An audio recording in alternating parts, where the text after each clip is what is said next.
दोस्तों, स्वागत है आप सभी का स्लीपी क्लासेस में। तो आज की 2 मिनट सीरीज में, जो कि एक हमारा इनिशिएटिव है आपकी प्री बेस्ड प्रिपरेशन को और ज़्यादा बेहतर करने का, तो उसमें पॉलिटी के सेगमेंट में हम बात करेंगे national commission for schedule caste.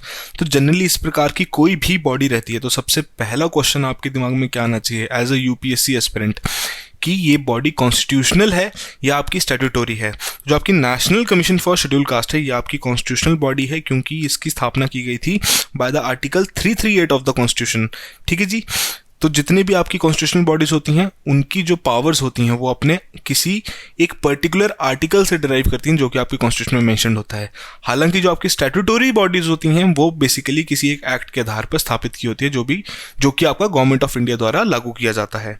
तो उसी तरीके से जो आपकी बाकी नेशनल कमीशन हैं, जैसे कि नेशनल कमीशन फॉर वुमेन हो गए जो 1992 में जिसकी स्थापना हुई थी, नेशनल कमीशन फॉर माइनॉरिटीज़ हो गया, national commission for backward classes, national human rights commission, इन तीनों की स्थापना 1993 में की गई थी, और आपका national commission for protection of child rights जिसकी 2007 में स्थापना हुई थी। ये सभी आपकी स्टैट्यूटरी बॉडीज़ हैं, मतलब कि आपके पार्लियामेंट के किसी एक्ट के आधार पर इनकी स्थापना की गई हैं।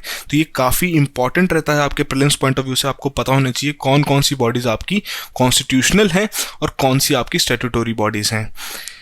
तो बात करें किस तरीके से ये कमीशन इवॉल्व हुआ है, क्या इसकी एवोल्यूशन की प्रोसेस रही है। तो ओरिजिनली जैसे हमने बात की, आर्टिकल 338 था जिसमें प्रोवाइड किया गया था कि एक अपॉइंटमेंट होनी ज़रूरी है for a special officer for schedule caste as well as schedule tribes, ताकि वो इन्वेस्टिगेट कर सकते हैं सभी मैटर्स में जो कि आपके रिलेटेड टू कॉन्स्टिट्यूशनल सेफगार्ड्स हैं, जो कि शेड्यूल कास्ट और शेड्यूल ट्राइब्स को प्रोवाइड किए गए हैं, और इससे रिलेटेड वो अपनी रिपोर्ट सबमिट करेंगे to the president on their working. ठीक है जी। तो इन्हें डेजिग्नेशन मिली थी as the commissioner for schedule caste and schedule tribes, और बेसिकली इस तरीके की ड्यूटीज इन्हें असाइन की गई थी। फिर 1978 में क्या हुआ कि सरकार ने एक रेजोल्यूशन निकाला जिसके आधार पर एक non statutory multi member commission for schedule caste and schedule tribe की स्थापना की गई थी, और ये जो आपका स्थापना हुई थी इसे हम office of commissioner for schedule caste and schedule tribe कहते हैं, जो उसके बाद कंटिन्यूड रहा। ठीक है जी। फिर आपका 1987 में दोबारा से एक रेजोल्यूशन आया जिसने मॉडिफाई कर दिए फंक्शंस ऑफ द कमीशन, और इसकी रीनेमिंग हो गई as the national commission for schedule caste and schedule tribe. ठीक है जी। यहाँ नेशनल कमीशन लग गया है। दोबारा से फिर आपके 65th कॉन्स्टिट्यूशनल अमेंडमेंट एक्ट जो कि 1990 में आया था, उसने एक और एस्टैब्लिशमेंट की, एक और स्थापना की आपकी high level multi member national commission for schedule caste and schedule tribes, और बेसिकली इस कॉन्स्टिट्यूशनल बॉडी ने रिप्लेस किया जो कि एक commissioner for schedule caste and schedule tribe, जो कि आपके कमीशन द्वारा सेटअप किया गया था अंडर द रेजोल्यूशन ऑफ 1987, जिसके बारे में अभी हमने यहाँ पर बात की। फिर दोबारा से आपकी 89th कॉन्स्टिट्यूशनल अमेंडमेंट हुई 2003 में। उसके आधार पर इस कमीशन को बाइफरकेट कर दिया गया, जो कि आपका national commission for schedule caste and schedule tribes था, इसको 2 सेपरेट बॉडीज में बाइफरकेट कर दिया गया, और फिर आपकी national commission for schedule cast आपकी आर्टिकल 338 के अंदर स्थापित की गई, और आपका जो national commission for schedule tribes है वो आर्टिकल 338 पार्ट ए में आपकी उसके आधार पर स्थापना की गई। तो ये काफ़ी एक इंपॉर्टेंट पॉइंट है कि कौन सी अमेंडमेंट के आधार से ये आपकी बाइफरकेशन हुई थी। तो ये इस तरीके के इंपॉर्टेंट पॉइंट्स रहते हैं जो आपको प्रीलिम्स में स्टेटमेंट के तौर पर पूछे जा सकते हैं। ठीक है जी। फिर ही आपका 2004 में जो एक separate national commission for schedule cast था वो आपका एग्जिस्टेंस में आया। तो बेसिकली इसमें आपके एक चेयरपर्सन रहते हैं, एक वाइस चेयरपर्सन रहते हैं, और बाकी के 3 मेंबर्स रहते हैं, और जो कि ये अपॉइंट किए जाते हैं प्रेसिडेंट द्वारा बाय वारंट। तो ये थी आपकी बेसिक डिटेल्स कि किस तरीके से ये इवॉल्व हुआ है। अब बात करें किस प्रकार की रिपोर्ट कमीशन अपनी बनाती है। तो बेसिकली कमीशन एक एनुअल रिपोर्ट बनाती है जो कि प्रेसिडेंट को सबमिट करते हैं, और इस किसी भी तरीके की वो रिपोर्ट अपने टाइम अनुसार भी, जब उन्हें लगे ज़रूरत है भी, किस तरीके की कोई एक्टिविटी हुई है देश में जहाँ पर जो सेफगार्ड्स प्रोवाइड किए गए हैं दोनों ही शेड्यूल कास्ट के लिए और शेड्यूल ट्राइब्स के लिए, बट अब तो आपका बाइफरकेट हो गया, तो पर्टिकुलरली शेड्यूल कास्ट के लिए ही और उससे रिलेटेड कोई रिपोर्ट बनानी चाहिए, तो वो उस दौरान उसे बनाते हैं और प्रेसिडेंट को सबमिट करते हैं। तो प्रेसिडेंट की ड्यूटी क्या रहती है कि ये रिपोर्ट्स जो भी होती हैं इस तरीके की वो सभी पार्लियामेंट के सामने वो रखते हैं, अलॉन्ग विद द मेमोरेंडम जो कि एक्सप्लेन करता है the action taken on the recommendations by the commission. ठीक है जी।